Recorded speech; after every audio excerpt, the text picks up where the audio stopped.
먼저 예배 안내를 드립니다. 오늘 또 오전에 어느 분이 전화가 왔더라고요.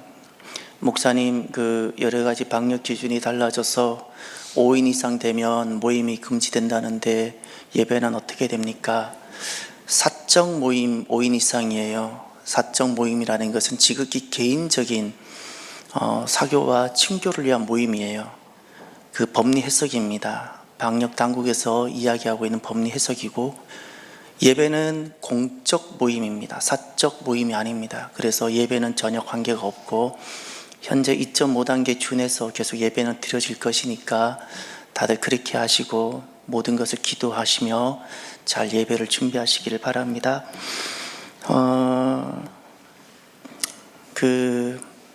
하나님께 그렇게 기도를 드렸어요. 하나님, 왜 청년들을 보기가 이렇게 어렵습니까? 왜 청년들이 세워지지 않습니까? 라고 기도를 했어요. 그랬더니 어느 순간 놀랍게 하나님께서 제 눈에 청년을 보여주셨어요. 그리고 생각을 바꿨어요. 아, 그렇구나. 하나님께서 보여주신 청년이 누구인가? 여러분이었어요. 여러분이셨어요.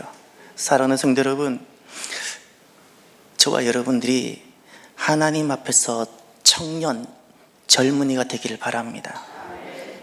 젊은이가 되십시다. 아브라함은 75세의 청년의 삶을 살았어요. 모세는 80세의 청년의 삶을 살았어요. 내게 주어진 사회학적 나이가 있지요. 그 나이에 발목 잡히지 마십시다. 하나님 말씀이면 모든 것이 가능한 청년이 되어 봅시다. 지금 또 하나님은 하나님 말씀에 예하며 일어서는 청년을 찾고 계시는데, 제 눈에 보여주신 청년이 바로 여러분이었어요. 여러분이었다고요. 조순옥 권사님 어젯밤에 여기 성탄 축하의 밤, 작은 성탄 축하의 밤을 마치고 아마 집에 돌아가셨을 때 제 짐작으로 11시가 넘으셨을 것 같아요. 11시가 넘으셨어요. 여러분, 80 넘어서 11시 넘어서까지 어떤 일을 하고 잠자리 들어보세요. 그 다음날 몸이 어떠할까? 그런데 또 대중교통을 타고 2시간 넘게 여기 오신 거예요. 이 추운 날. 왜 그럴까요? 따라해보세요. 청년이니까. 80이 아니에요. 아멘입니까? 우리는 누구예요? 청년이에요. 청년이에요. 하나님 부르시는 그날까지 청년으로 살아갑시다. 여기에서 제가 늙은이를 정리해 드릴게요. 늙은이는 아무리 젊어도 하나님과 관계없이, 하나님 나라에 소망 없이 살아가는, 하나님 나라를 품지 못하고 소망 없이 살아가는 모든 사람이 나이와 상관없이 아무리 젊어도 그가 늙은이에요. 나이가 많을지라도 하나님 나라를 꿈을 꿔요. 하나님을 품고 내가 한번 주님의 뜻을 이루고자 살고 싶어져요. 그가 청년입니다. 저와 여러분들이 이렇게 청년으로 살아갑시다.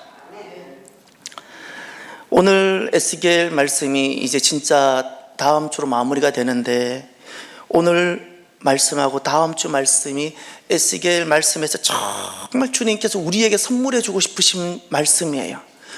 왜 부모가 자녀에게 주고 싶은 것 있잖아요. 우리 육신의 부모도 자녀에게 그토록 주고 싶은 거 있잖아요. 하나님, 내 아버지, 우리 아버지께서 우리에게 그토록 주고 싶은 것이 있는데, 그것이 오늘 말씀과 다음 주 말씀이에요. 살아나리라. 아멘입니까? 9절을 보세요. 9절. 이 강물이 이르는 곳마다 번성하는 모든 생물이 살고 또 고기가 심히 많으리니 이 물이 흘러 들어가므로 바닷물이 되살아나겠고 이 강이 이르는 각처에 모든 것이 살 것이며. 아멘.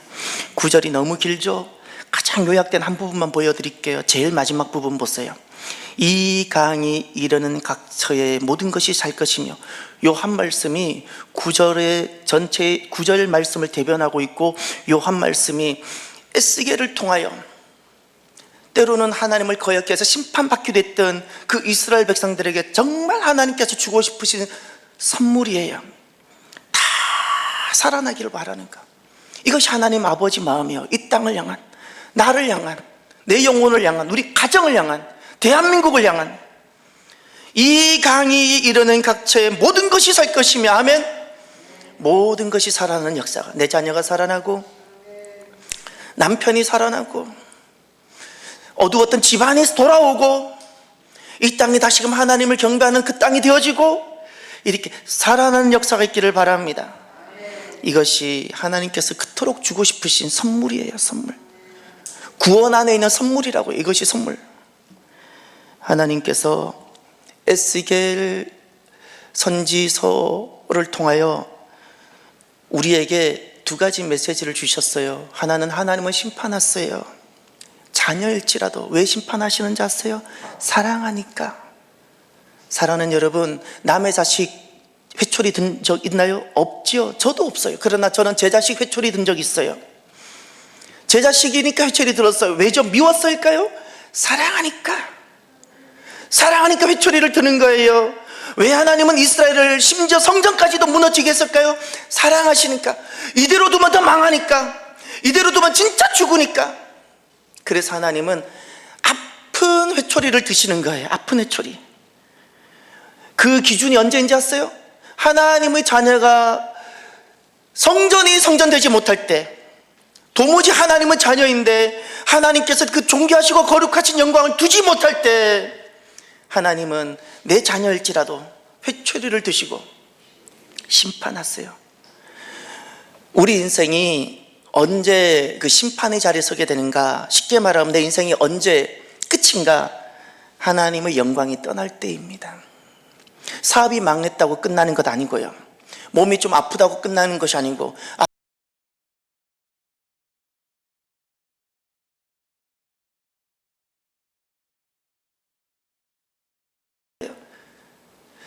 아무리 튼튼해 보이는 뭘 비유할까요? 나무일까요? 나무가 물이 없으면 쓰러지는 거예요. 물고기 아무리 그 힘센 뭐 상어든 뭐 돌고래든 범고래든 물을 떠나서 살 수 있어요? 사람이 아무리 똑똑해 보이고 잘난 것 같아요? 실은 하나님을 떠나서는 살 수 없는 존재예요. 사람이 이것을 못 깨달아요. 자기 힘으로 살 수 있는 줄 알아요. 언제쯤이면 깨달을까요? 언제쯤이면? 인생이 성전이 되어져야 되고 하나님 영광이 머물러야지 사람이 된다는 것을 언제쯤이면 사람들은 깨달을까요? 언제쯤이면? 이스라엘 백성들이 이것을 잠깐 잊은 거예요. 그래서 하나님은 그들에게 징계를 하시고, 징계하셨던 목적은 잊지 마세요. 회복을 위해서예요. 하나님의 징계의 목적은 징계 자체에 있지 않아요. 심판 자체에 있지 않아요. 사단은 징계 자체가, 심판 자체가 목적이에요. 그러나 하나님 백성들에게 하나님은 심판하세요? 징계하세요. 그 징계의 목적은 회복입니다. 회복하고 싶으셔서, 다시금 회복된 모습을 보고 싶으셔서 하나님은 심판하는 회초리를 드시는데 그것이 십자가예요. 하나님께서 자녀를 향해서 징계하시고 심판하실 땐 그 자리에 하나님이 계세요. 그것이 십자가 사건이에요. 그래서 다시금 하나님은 이스라엘 백성들을 회복시켜서 그 안에 하나님 영광을 두고 싶으신 거예요. 두고 싶어요. 사랑하는 성도 여러분, 하나님은 우리 모든 영혼이, 그리고 이 땅에 있는 우리 모든 것이 다시금 회복되고 모든 것이 살게 되어지는 이 회복을 하나님이 원하세요. 그러면 먼저 오늘 본문을 통해서 먼저 첫 번째 기억하셔야 될 것, 모든 부흥과 모든 부흥의 시발점과 회복의 기준점, 그것이 성전임을 기억하십시오. 모든 인생의 부흥의 시발점이 있겠죠. 회복의 기준점이 있겠죠. 그것이 성전입니다. 1절 2절을 보세요. 오늘 너무나도 감격스러운 회복의 역사가 있는데 어떻게 시작되나를 보세요.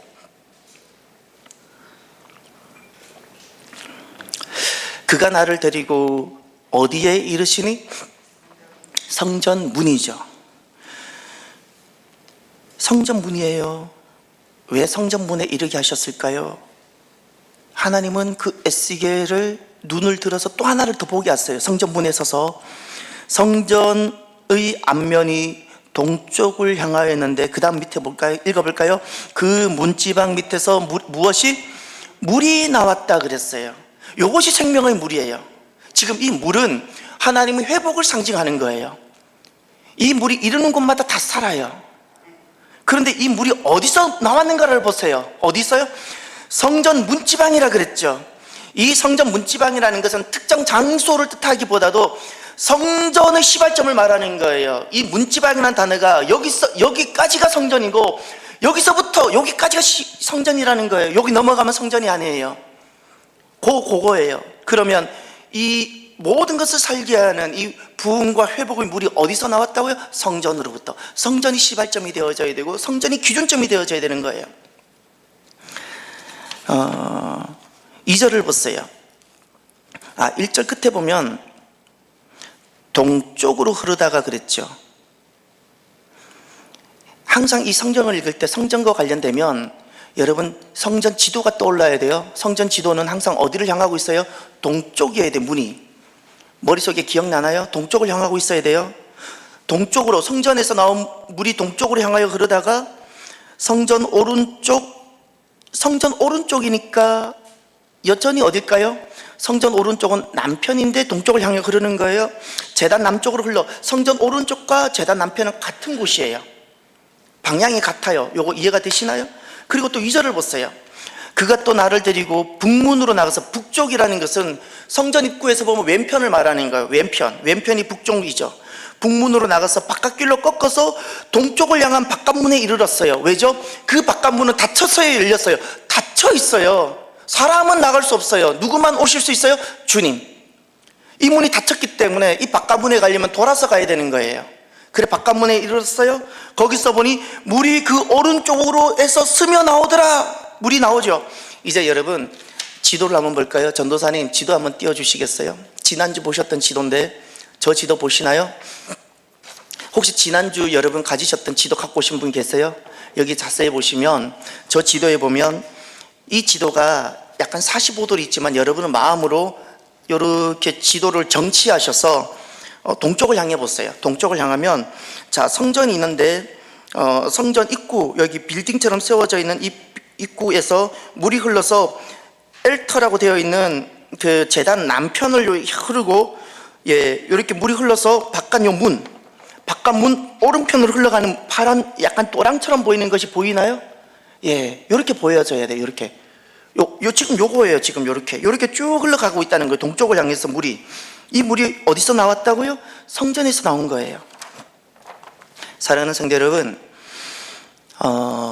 오늘날 우리 모든 것을 살게 하는 부흥의 시발점은 성전임을 기억하십시오. 성전이에요. 그러면 성전이 무엇인가를 생각하십시오. 에스겔서를 마무리하면서 오늘날 모든 회복과 모든 그 부흥의 시발점과 기준점이 성전이라면 성전은 무엇일까? 무엇이 성전일까요? 건물을 지어놓으면 성전일까요? 아니라는 거 동의하시잖아요. 사람이 모이면 성전일까요? 전에는 이렇게도 말했어요. 건물은 아닙니다. 흔히 사람들은 말해요. 그리고는 이렇게 말해요. 사람들이 모이면 성전이라 그래요. 아니요. 이제는 우리가 에스겔 말씀을 들었으면 분명히 알 수 있어요. 전에는 그래요. 건물은 유형교회는 아닙니다. 무형교회가 참된 교회라고 이야기를 해요. 사람들이 교회입니다 그랬어요. 아니요. 에스겔서를 통해서 분명히 말씀하세요. 사람이 인산인해를 이뤄도 성전이 아닐 수 있어요. 이해가 되시나요? 무엇이 있어야 성전이에요? 하나님의 영광이 계셔야 돼요. 단 한 사람이 오더라도 그것에 무엇이 계셔야 돼요? 하나님의 영광. 성전의 기준은 사람이 있지 않아요. 사람이 인산인해를 이루어도 하나님의 영광이 있지 않으면 그것은 성전이 아니고 잡동산일 뿐이에요. 사람들이 수많이 모여있는 시장바닥과 하나도 차별이 없어요. 단 한 사람이 있을지라도 그것에 무엇이 계셔야 돼요? 하나님의 존귀하신 영광. 하나님의 영광이 머물러야 성전이에요. 성전. 또 하나 성전이 기준이 되려면 하나님의 영광이 있어야 돼요. 그리고 또 하나 예배예요. 성전에서의 그 가치와 성전의 존재 목적은 다른 데 있지 않아요. 성전은 다른 플레이를 하기 위해서 이곳에 있지 않아요. 다른 플레이를 위해서 이곳에 있지 않아요. 이것은 실은 다목적 공간이 아니에요. 모든 것이 가능할 수 있지만 이곳의 본질적인 이유와 목적이 무엇인가요? 예배입니다. 예배라고요. 내 인생 다목적으로 다 모든 것이 가능한 인생들이에요. 무엇이든 다 가능하고 다 할 수 있어요. 그럼에도 불구하고 이 다목적이 가능한 내 인생이 가장 본질적이고 가장 우선되고 가장 중심이 되는 본질적 존재 목적이 있는데 그것이 무엇이어야 될까요? 예배여야 돼요. 예배. 이 예배라는 것은 단순히 어떤 종교적인 것에 나와서 앉아있는 것이 예배가 아님을 지난주에 들었어요. 내가 엎드려서 반드시 무릎을 꿇어야 돼요. 엎드려서 무릎을 꿇어야 돼요. 그래서 예배는 절대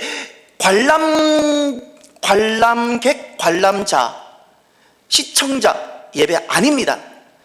시청자와 관람자로서의 태도로는 절대 예배자가 되지 못해요. 물론 시청자로서도 얼마든지 마음에 무릎 꿇고 예배를 드릴 수 있어요. 그것은 괜찮아요. 그러나 시청하는 마음으로 관람하는 태도로 예배는 불가능합니다. 이해가 되시나요? 불가능한 거예요. 언제 성전이 되냐고요? 내가 하나님 앞에 예배자가 될 때. 세 번째, 성전의 규준이 있어요. 이 예배를 위해서 내 인생에 예배를 위한 특별한 구별됨이 있어야 돼요. 이것을 거룩이라 불러요. 하나님의 거룩과 우리 인간의 거룩은 존재론적으로 완전히 다릅니다. 하나님이 거룩하신데 우리에게 거룩하라 말씀하셨을 때는 존재론적 거룩이 아니에요. 우리는 존재론적으로 거룩할 수가 없어요. 죄인이잖아요. 그러면 그 존재론적으로 거룩하신 하나님께서 우리에게 거룩을 말씀하셨을 때 그 거룩은 무엇일까요? 하나님께 예배, 하나님의 영광을 두신 그곳에서 하나님께 내가 무릎을 꿇고 예배를 드리기 위해서 얼마나 내 인생에 특별한 구별된 시간을 가지고 있느냐는 거예요.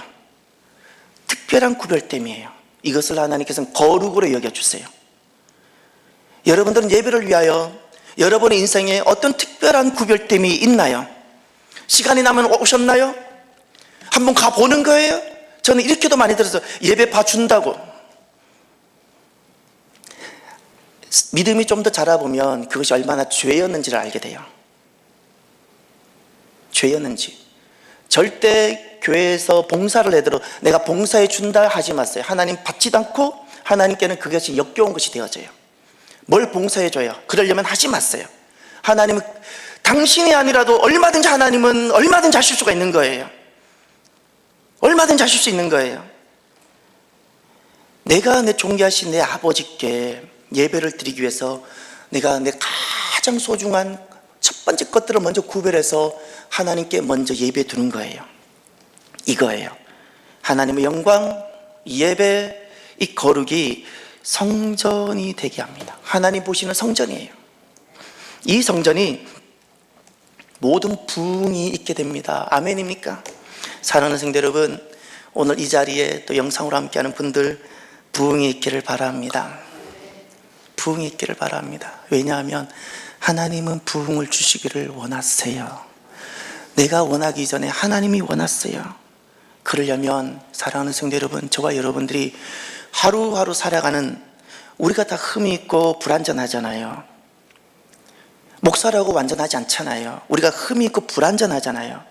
그런데 하나님이 기뻐하시는 모습이 있어요. 무엇을 기뻐하시는 거 아니? 성전 지어가는 인생을 기뻐하세요. 성전 지어가는 인생이 되십시오. 내 마음이 그저 하나님 영광을 위해 보고 싶고, 내 이름은 어떻게든 지어보고, 내 이름은 욕을 먹더라도 내가 하나님 존귀하신 이름을 높여보리라, 내가 하나님만 기뻐하시면 내가 해보리라, 이런 마음으로 내가 믿음으로 살아가는 거예요. 하나씩 하나씩. 모든 것이 서툴 수 있어요. 모든 것이 익숙하지 않고 잘 못할 수 있어요. 그런데 그렇게 하면 내 인생이 하나님 영광을 두시는 그 성전으로 지어져 간다니까요. 지어져 가요.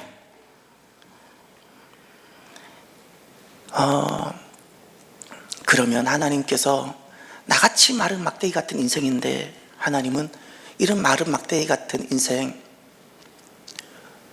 룻 같은 정말 슬픈 인생, 라합같이 손가락질 받을 만한 인생임에도 불구하고 그가 성전이 되면 하나님은 그를 들어 높이 사용하세요.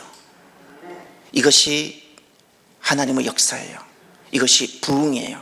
이것이 모든 것이 살게 하는 역사예요. 라합은 죽은 여성인데 살았잖아요. 룻도 완전히 죽은 여성, 소망이 없는데 살았잖아요. 이렇게 되어지는 거예요. 그럼 두 번째, 첫 번째는 모든 부흥의 시발점과 회복의 기준점이 성전임을 우리가 기억하자면, 두 번째, 하나님의 부흥을 우리가 소망한다면 마지막 내게 적용해야 되는 하나의 말씀이 있습니다. 나 자신을 계산되지 않는 것에 도전하십시오. 내 삶을 계산되지 않는 것에 도전하기. 오늘 3절부터 5절을 보세요. 3절부터 5절이 하나님이 일으키시는 부흥이 있기 마지막 장면이에요. 여러분, 성전이 지어졌어요. 하나님 영광을 두셨어요. 이제 놀란 거룩의 예배가 있어요. 그런데 하나님은 마지막 하나를 더 요구하셨어요. 하나님께서 마지막 요구하셨던 것이 무엇인가요? 3절부터 5절인데, 그 사람이 손에 줄을 잡고 동쪽으로 나아가며 천척을 측량한 후에 내게 그 물을 건너게 하시니 물이 발목에 오르더니. 자, 물이 나오죠. 3절 중반절에 내게 그 물을 건너게 했다 그랬죠. 이 물이 어디서 나온 물이에요?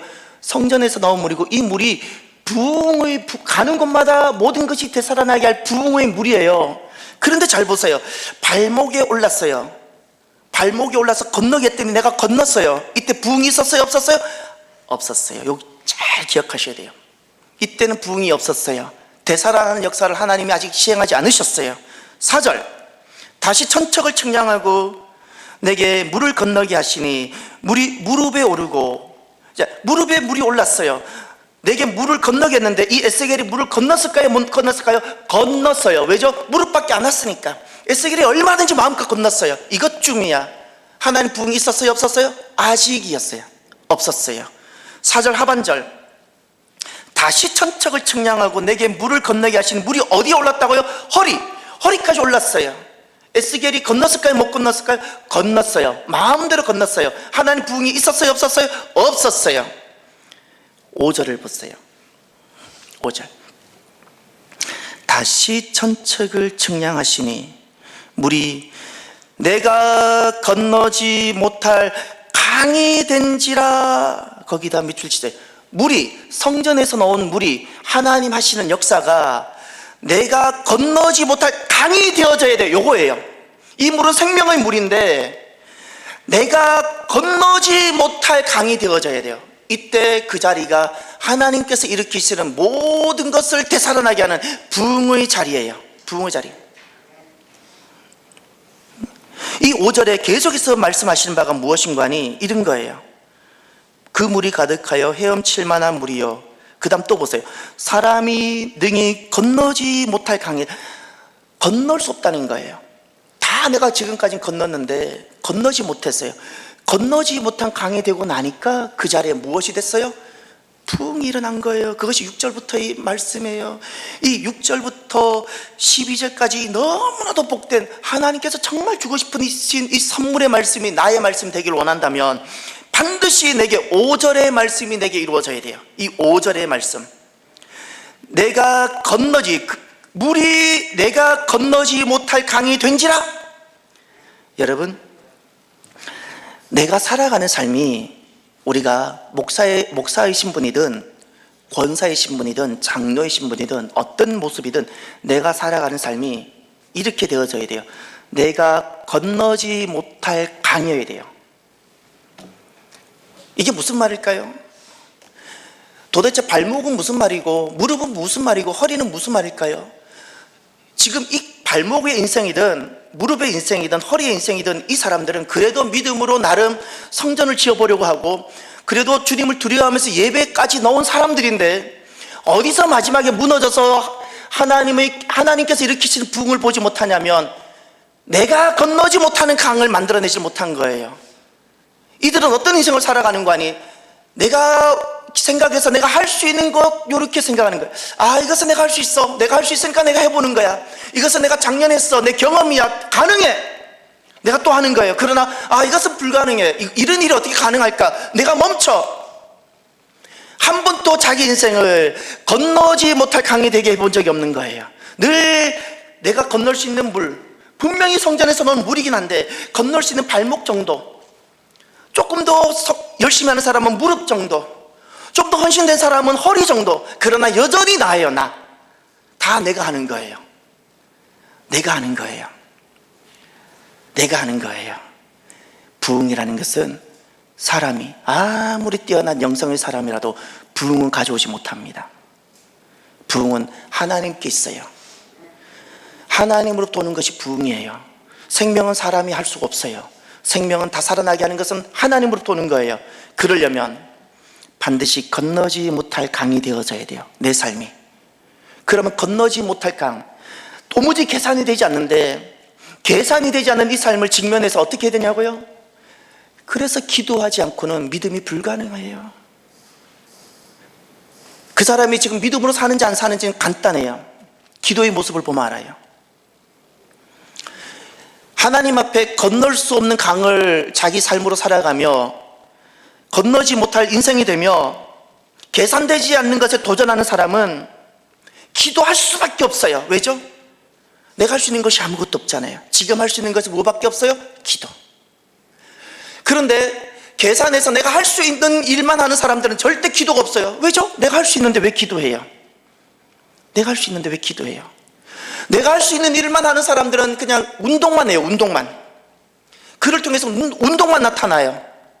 그러나 내가 계산되지 않는 것에, 그래서 그것이 내 삶이 되어서 강이 되어진 사람들의 모습을 보면 그들은 하나님 앞에 기도합니다. 기도해요. 그래서 기도하는 거예요. 기도는 필요를 구하는 것이 아니에요. 내가 건너지 못할 강에 내 인생을 도전했기 때문에 기도 외에는 이제는 내 살 길이 없기 때문에 그래요. 기도. 부르짖는 기도는 뭘 이루어 달라는 게 아니에요. 이거 외에는 내가 살 길이 없기 때문에. 우리 교회가 부르짖는 기도, 건너지 못할 강에 우리가 도전해서 우리가 부르짖는 기도를 한 적이 있어요. 그것이 작년이었어요. 하나님 그 짧은 60일 기간을 하나님께서는 우리 교회가 건너지 못할 강, 이룰 수 없는 건데 도무지 계산해도 이루어지지 않는 것인데 그것에 도전해서 건너지 못할 강이 된 것을 하나님 강으로 된 것으로 받아주셨어요. 건너지 못할 강에 도전하면 반드시 기도합니다. 반드시 기도하는 거예요. 중요한 것은 하나님이 부흥을 보길 원해요. 그러면 마지막 내 인생에 내가 하나 해야 되는 것이 있어요. 부흥이 정말 하나님으로부터 오는 것이라는 것을 믿는다면 아무리 내가 열심으로 무엇을 종교적인 어떤 것을 해도 내 손으로 오는 것이 아니라는 것을 안다면 내 손을 떠나십시오. 언제까지 능력 없는 내 손 붙잡고 살 것인가요? 예? 언제까지 내 손 붙잡고 내가 믿음으로 해보겠다고 해요? 얼마나 내가 실망하고 얼마나 실패해봐야 내가 깨닫겠습니까? 내 손을 떠나야 하나님께서 일으키신 부흥의 자리에 내가 설 수 있는 거예요. 잊지 마세요. 저는 단언하고 말씀을 드립니다. 내 손으로의 수준으로 살아가는 것이 죄입니다. 믿음이 아닌 모든 것은 죄라고 주님께서 로마서 14장에 말씀하셨거든요. 믿음으로 하지 않는 모든 것은 죄라면 죄송하지만 내 손으로 하는 이 수준으로 살아가는 것이 죄라는 사실을 깨달아야 돼요. 죄라는 사실이라고요. 믿음은 이런 것이에요.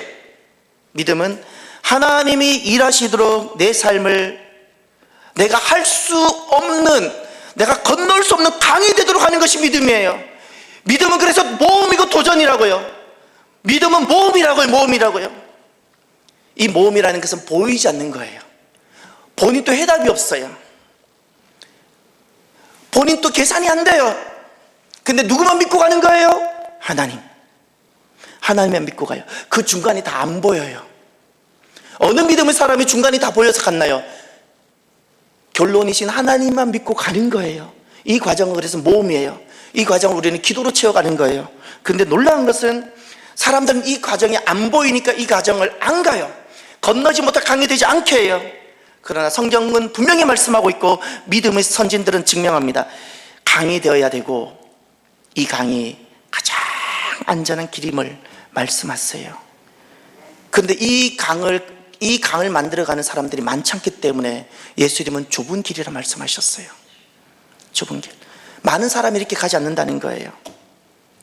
사랑하는 성도 여러분, 계산의 차원을 넘어서서 계산되지 않는 것에 도전하는, 도전이 있는 믿음의 사람이 되기를 바랍니다. 이것이 하나님께서 일으키시는 부흥의 마지막, 하나님께서 우리에게 요구하시는 믿음이에요. 하나님이 우리에게 요구하시는 믿음. 제발 계산하고 주산 튕겨가면서 이리저리 내가 이런 사람 만나면 도움이 될까, 저런 사람 만나면 도움이 될까, 얄팍한 계산하지 마시고요, 모든 것을 하나님께만 먼저 다 던져 놓으시고 하나님부터 오는 것만 받으십시오. 하나님께로 오는 것만. 그때 하나님은 그를 통해서 사람이 감히 상상할 수 없는 모든 것이 되살아나는 하나님의 계획과 하나님의 꿈, 하나님의 목적을 그를 통하여 이루게 하시는 거예요. 오늘 이제 가장 복된 말씀, 여러분, 세 번째, 인생의 예배자가 되고 자신의 삶을 강이 되게 하면 모든 것이 살 것이 되는 부흥 인생이 됩니다. 이것을 하나님이 주고 싶으신 거예요. 놀라운 하나님 부흥이 있어요. 이제 6절부터 12절까지예요. 오늘 이 말씀 너무너무 복된 말씀이에요. 사랑하는 성도 여러분, 자녀들을 위하여 기도할 때도 이 말씀을 가지고 기도해 주세요. 왜냐하면 하나님이 그토록 우리에게 주고 싶으신 말씀인데 왜 우리가 자녀 세대에게 주면 안 됩니까? 늘 이 말씀을 가지고 축복하며 기도해 주세요. 내 자녀가 이렇게 될 수 있도록. 보세요, 지금부터 중요한 단어를 하나 보셔야 돼요. 6절을 보세요. 그가 내게 이르시되 인자야 내가 이것을 보았느냐 하시고. 자, 여기서 이것이라는 지시대명사가 나왔죠. 성경에 지시대명사가 나오면 그냥 넘어가지 마세요. 이것이 무엇일까요? 물이 내가 건너지 못할 강이 되었다 그랬죠. 강이에요. 강이. 사람이 능히 건너지 못할 강이 되었다 그랬죠. 이것이라는 것은 강이에요. 그냥 물이 많은 강이 아니라 내가 계산할 수 없는 거예요. 계산이 되지 않는 삶, 인생이 능히 건널 수 없는 강, 그 강을 말하는 거예요. 그래서 6절에 이것이라는 그 강이에요. 인자야 내가 이것을 보았느냐 하시고 나를 인도하여 어디로 갔다고요? 강가로 돌아갔다고 말씀하셨죠. 그 다음 보세요. 지금부터 어떤 역사가 일어나는가. 7절 내가 돌아가니 강 좌우편에 나무가 심이 많더라. 여러분, 우리나라는 나무가 너무 많아서 오히려 지금은 나무가 민폐가 될 만큼 나무가 많아요. 이스라엘을 가보세요. 이스라엘의 천국은 딱 이 모습이에요. 지금 이 모습이 천국의 모습인데 여기 두 가지가 있죠. 강이 있고 나무가 있죠. 이 말씀하고 에스겔 47장 7절과 똑같은 말씀을 찾아드릴게요. 시편으로 가보세요. 시편 1편. 시편 1편에 가면 3절을 가보세요. 이 말씀이에요. 그 말씀이 이 말씀이에요. 이 말씀이 얼마나 아름다운 말씀인가. 시편 1편 3절. 그는 시냇가에 심은 나무가 철을 따라 열매를 맺으며 그 잎사귀가 마르지 아니함 같으니 라는 표현이 있죠. 그가 하는 모든 일이 다 어떻게 형통하다 그랬죠. 시편의 주제가 시편 1편에 있고 시편 1편의 주제가 1절에 있고 1절의 주제는 복인데 그 복 있는 사람의 비유가 1장 3절이에요. 복 있는 사람의 비유가 1장 3절인데 그 3절의 비유가 무엇이에요? 시냇가에 심은 나무예요. 시편 전체의 주제에 대한 사람들 잊지 말라고 비유를 하나 주셨는데 그것이 시냇가에 심은 나무예요. 시내가 있고 나무가 있죠. 시냇가에 심은 나무란 복 있는 사람의 가장 하나님이 주고 싶으신 바로 그것의 비유요, 그림이에요. 오늘 본문으로 다시 돌아가 보세요. 에스겔 47장 7절. 내가 돌아가니 강 좌우편에 무엇이 많다고요? 나무가 심이 많더라. 거기다가 이렇게 적어 놓으세요. 시냇가에 심은 나무라고 적어 놓으세요. 감격스럽지 않나요? 여러분들의 인생이 시냇가에 심겨온 나무가 되기를 바라요. 하나님의 모든 뜻이 이루어지고 형통하게 되어지는 거예요. 이것이 시냇가에 심겨온 나무예요. 8절을 보세요. 그가 내게 이르시되 이 물이 동쪽으로 향하여 흘러 아라바로 내려가서 바다에 이르리니. 이 아라바에 바다가 있다 그랬는데 이것이 염해예요. 세계 지리에서는 사해라고 죽은 바다라 그러지만 성경은 단 한 번도 그곳을 죽은 바다라 말하지 않아요.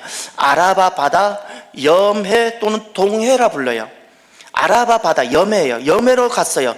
여매는 소금이 많아서 이미 어떤 생물도 살 수 없잖아요. 그런 곳인데 그 다음을 보세요.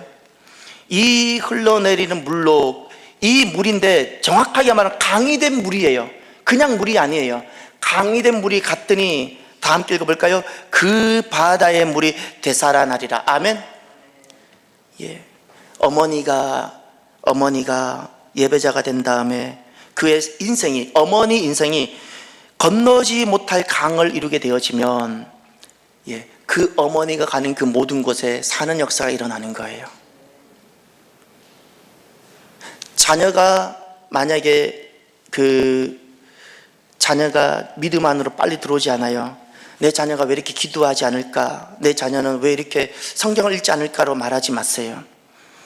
어머니가 아직 강이 되지 않아서 그래요. 모든 믿음의 사람들 돌아보세요. 하나님께서 특별히 사도 바울처럼 계시적으로 임하셨지 않으면 그 자리에 반드시 영적 어머니가 있어요.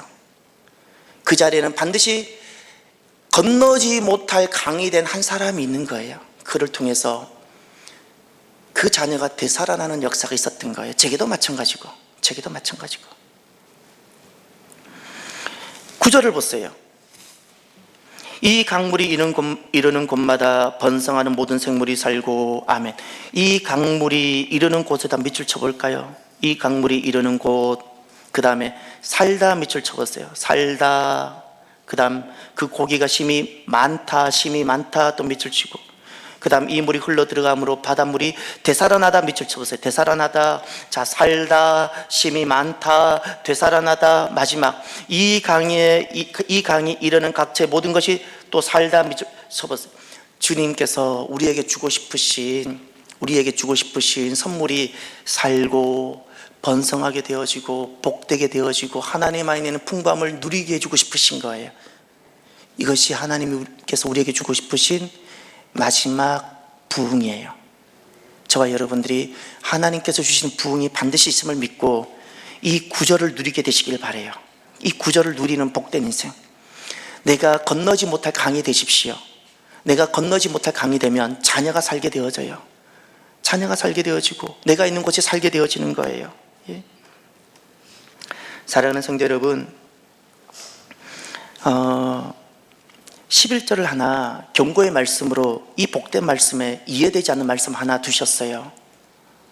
이것은 무엇일까요? 11절을 한번 보세요. 이 말씀이 없으면 너무 좋은데 이 말씀이 하나 들어가 있어요. 그러나 하나님 말씀은요, 실수나 우연이 하나도 없어요.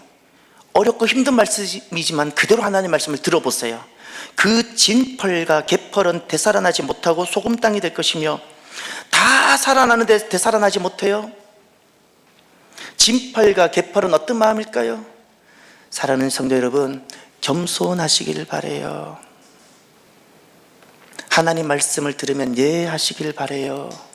진펄과 개펄은 물이 흘러가도 그 물을 거부한다는 거예요. 마음이 높다라는 말이에요. 회개하면 누구나가 살 수 있는데 그 마음을 돌아오게 하지 않는다는 거예요. 소망이 없어요. 그러면 여러분,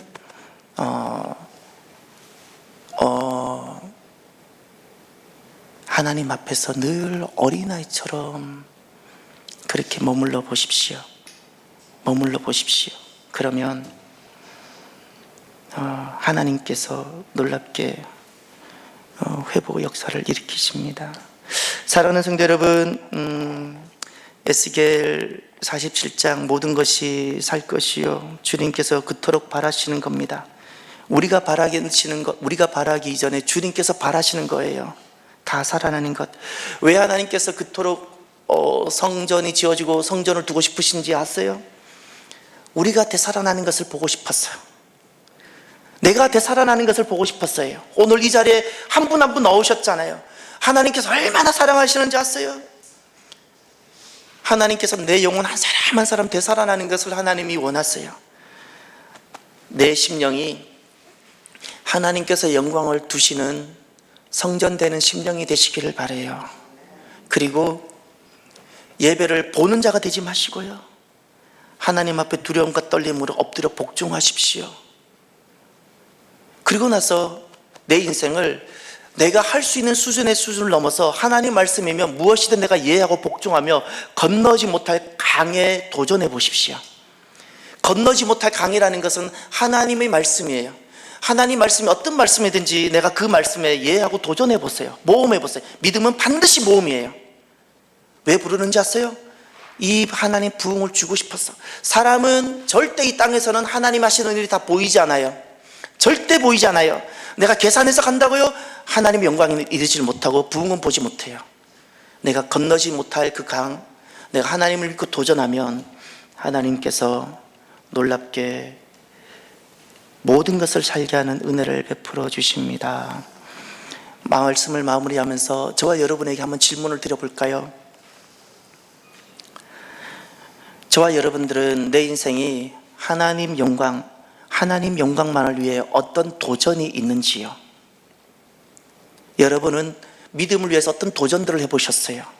도전이 있나요? 도전이 있냐고요? 모험이 있나요?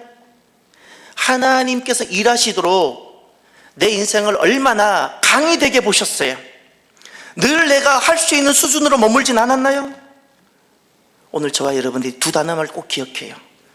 도전과 강이에요. 도전과 강. 믿음은 도전이요 모험이고요, 하나님께서 일으키시는 부흥의 마지막 하나님께서 바라시는 한 가지 내게 요구하시는 그림이 하나 있는데, 내 인생이 건너지 못할 강이 되게 하는 거예요. 이 도전과 강이 있는 저와 여러분이 되기를 바랍니다. 기도합시다. 오늘